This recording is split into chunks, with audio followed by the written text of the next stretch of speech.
अस्सलाम वालेकुम व्यूवर्स, आप देख रहे हैं बागी टीवी और बागी टीवी आपके लिए लाया है बागी क्रिकेट नाम का प्रोग्राम।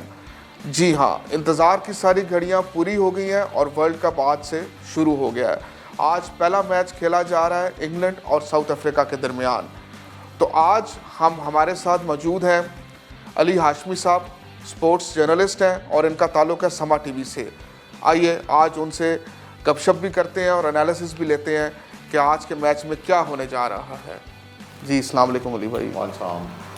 अली भाई, आज का पहला मैच हो रहा है इंग्लैंड और साउथ अफ्रीका के दरमियान। दोनों ही बड़ी टफ टीमें हैं और इंग्लैंड की कंडीशंस बिल्कुल इस बार चेंज नज़र आई हैं क्योंकि बॉल बिल्कुल भी स्विंग नहीं हो रहा। बैट्समैन के लिए बहुत फेवर है, बड़े हाई स्कोर्स हो रहे हैं।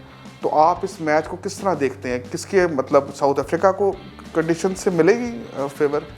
मैं ये समझता हूँ कि मैचेस जो हैं वो बहुत अच्छे होंगे और जिस तरह से लोग जो हैं वो देखना चाहते हैं कि एक बड़ी इनिंग्स जो है वो देखने में आए और लोग जो हैं वो देखना चाहते हैं कि इस तरह की इनिंग्स हो कि स्कोर हो और बॉलर्स के लिए एक पूरा मौका हो कि वो आउट कर सकें। और लोग चूँकि इस तरह की क्रिकेट को जो है वो इन्जॉय करते हैं, इसलिए अभी तक के जो मैचेस हुए हैं उसमें ऐसी पिचेस बनाई गई हैं जिसमें बड़ा स्कोर हो। अभी तक जो है जो मैचेस, जो दो ऐसे मैचेस हैं जिनको आप कह सकते हो कि बड़ा स्कोरिंग मैच हुआ है, जिसमें एक मैच जो था वो इंडिया का था और एक मैच जो था वो वेस्ट इंडीज़ का था। इन दो में बड़े बड़े स्कोर्स हुए हैं। और बाकी जो मैचेस हैं, जैसे साउथ अफ्रीका की आपने बात की, साउथ अफ्रीका ने जो मैच खेला उसने बहुत कंफर्टेबली जीता है, इसलिए मैं नहीं समझता कि उसको अब जो शुरू हो रहा है वर्ल्ड कप उसमें कुछ ज़्यादा मुश्किल जो है वो पेश आएगी।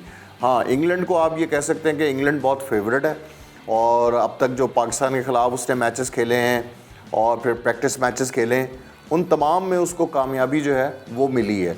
इसलिए ये मैचेस जो हैं इनको ख़ास तौर पे लोगों ने बड़ा ऑब्ज़र्व किया, बड़ा कीनली इनको देखा है कि कौन सा बैट्समैन जो है वो स्कोर कर रहा है। जो इंग्लैंड की टीम है ये पूरी फॉर्म में है और स्कोर कर रही है। अलबत्ता थोड़ा सा जो उनका शोबा अभी तक मुझे कमज़ोर नज़र आया है वो बॉलिंग का है। दूसरी तरफ अगर आप देखें तो साउथ अफ्रीका जो है वो डेल स्टेन के बगैर है क्योंकि उनका शोल्डर इंजरी है, इस वजह से वो टीम में शामिल नहीं है, लेकिन इसके बाद जो मैचेस हैं उनमें वो शामिल होंगे। तो थोड़ा सा उनको डिसएडवांटेज जो है वो साउथ अफ्रीका को है। जो पिचेस हैं ये टोटली बैटिंग ट्रैक अभी तक साबित हो रही हैं। जो समझने वाली चीज़ जो अब है वो ये है कि बहुत सारे मैचेस जो हैं वो सुबह में हो रहे हैं। सुबह में कहा जाता है कि चूँकि पिचेस जो हैं वो थोड़ी सी उनमें डैम्पनेस होती है, तो मे बी जो टीम टॉस जीते उसकी पहली कोशिश ये हो कि वो बॉल करे और इसमें उसके पास चांस होता है।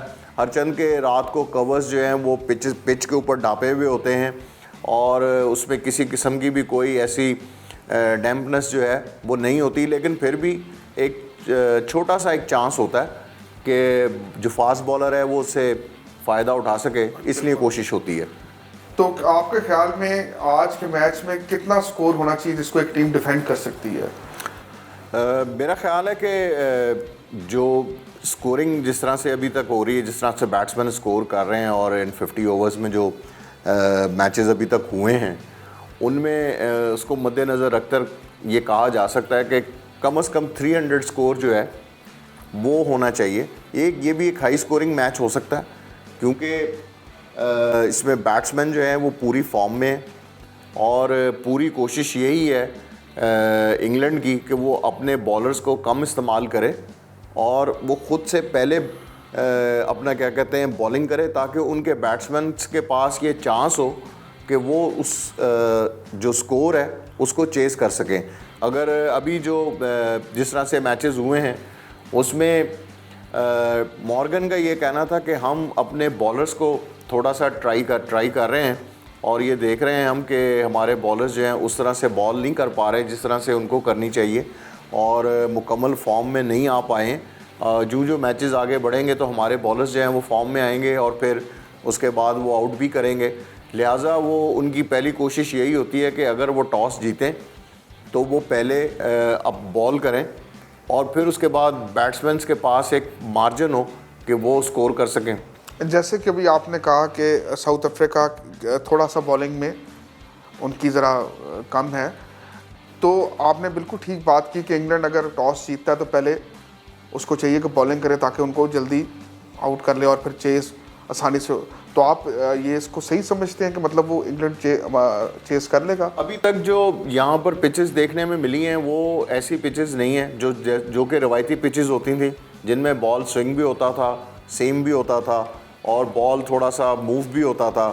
लेकिन अभी जो है ये हो सकता है, जो सबसे बड़ा एलिमेंट जिसको लोग अभी नहीं समझ पा रहे हैं वो ये है कि वहाँ का मौसम है। अगर बादल ज़्यादा गहरे हो गए और हवा चली तो फिर बॉलर्स के लिए बहुत फ़ायदा होगा, बॉल स्विंग भी करेगा और थोड़ा सा सीम भी होगा। और लेकिन अगर ये सब कुछ नहीं हुआ, धूप निकली रही, तो फिर थोड़ा सा मुश्किल हो जाएगा। मेरे ख़्याल में वाहिद जो इसमें अभी जो फ़ायदा हो सकता है किसी भी टीम को और किसी भी जो बॉलर्स हैं उनको, वो सिर्फ बारिश का और उस वेदर का हो सकता है जो कि इंग्लैंड का वेदर कहलाता है। बिल्कुल ठीक कहा आपने। अच्छा, आज तो कंडीशंस बड़ी अच्छी नज़र आ रही हैं और बारिश का तो भी चांस कोई नहीं जो वेदर रिपोर्ट बता रही है। और मुझे लगता ये है कि इंग्लैंड इस मैच में डोमिनेट करेगा। हाँ, कह सकते हैं। लेकिन अभी ये डिपेंड करता है कि साउथ अफ्रीकन जो बैट्समैन है, अगर वो पहले बारी लेते हैं, कितना का स्कोर करने में कामयाब होते हैं, किस तरह का टारगेट देते हैं। हाशिम आमला भी बीच में हैं और भी, लेकिन स्कोरिंग अच्छी कर रहे हैं, स्कोर हो रहा है।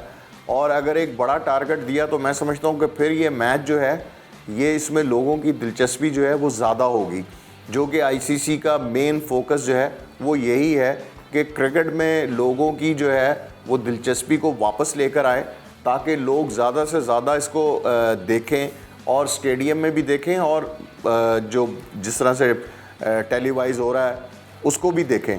अगर इस तरह से अगर जिस तरह से अगर मैचेस लो स्कोरिंग होंगे तो फिर मेरा नहीं ख्याल कि लोग उसको एंजॉय कर सकें और फिर लोग उसको देखने के लिए आएँ। एंजॉय करने आते हैं और बड़े स्कोर हो, मज़ा आता है फिर उसके बाद चेस होने में। तो आपके ख्याल में टॉप 4 फेवरेट टीम्स कौन सी हैं वर्ल्ड कप की? टॉप 4 अगर हम देखें, जो आप समझते हैं जो सेमीफाइनल तक 4 टीमें जाएंगी, वो कौन सी हैं? अभी तक हम इंग्लैंड को किसी तौर पर भी नज़रअंदाज नहीं कर सकते। उसका होम ग्राउंड है, हरचंद के वहाँ पर टूर्नामेंट जो हुए हैं वो नहीं जीत सके और उनको कहा गया कि थोड़ा सा इनमें भी कमी है। बदकिस्मती कि वो इंग्लैंड की टीम जो है वो मैचेस वहाँ तक ना पहुँच सकी और फाइनल उनके हाथ में ना रहा। लेकिन अब जो सिचुएशन है, जिस तरह से उन्होंने बहुत ज़्यादा प्रैक्टिस की है, बहुत ज़्यादा वो खेले हैं, तो उसमें ये महसूस होता है कि अब जो ग्राउंड है, जो कंडीशन है, जो एटमॉस्फेयर है, वो सब उनको सूट करता है। और इन पिचेस के ऊपर उनकी पूरी कोशिश होगी कि वो अपने जो क्रिकेट वहाँ से कम होती जा रही है और ज़्यादा फुटबॉल आ रहा है, उस पॉपुलैरिटी को दोबारा गेन करें और ज़्यादा से ज़्यादा क्रिकेट को वो लोगों में पॉपुलर बनाएं। इसलिए उनकी भरपूर कोशिश यही है और पूरे 4 साल उन्होंने कोशिश की है। और जो पिछला 1 साल था उसमें उन्होंने तमाम जो बैटिंग ऑर्डर है उस पर उन्होंने काम किया है कि किस बैट्समैन को उन्होंने कहाँ फिक्स करना है, कौन सी बारी पर वो आएगा और किन कंडीशन में किसको लेकर आएंगे। इसलिए मैं समझता हूँ कि इंग्लैंड की टीम जो है वो इस वक्त फेवरेट है। और दूसरी टीम जो फेवरेट आप कह सकते हैं वो इंडिया की टीम है। इंडिया की टीम जो है उसको सबसे बड़ा एडवांटेज उस वक्त हुआ जब उन्होंने आईपीएल शुरू किया और आईपीएल ने गैर मुल्की खिलाड़ियों के साथ उन्होंने खेला और पहले एडिशन में तो पाकिस्तानी प्लेयर्स भी वहाँ पर थे और बॉलिंग वैरायटी बहुत उनको मिल गई। फिर बॉलिंग वैरायटी मिली लोगों के साथ। जिस तरह आप ड्रेसिंग रूम प्लेयर्स जो हैं वो शेयर करते हैं, तो जो गैर मुल्की प्लेयर्स होते हैं वो अपने एक्सपीरियंस बताते हैं, नई चीज़ें बताते हैं, जिससे जो नया प्लेयर है उसको सीखने का मौका मिलता है। सम टाइम वो प्लेयर भी सीखता है जो कि खासा सीजनड होता है।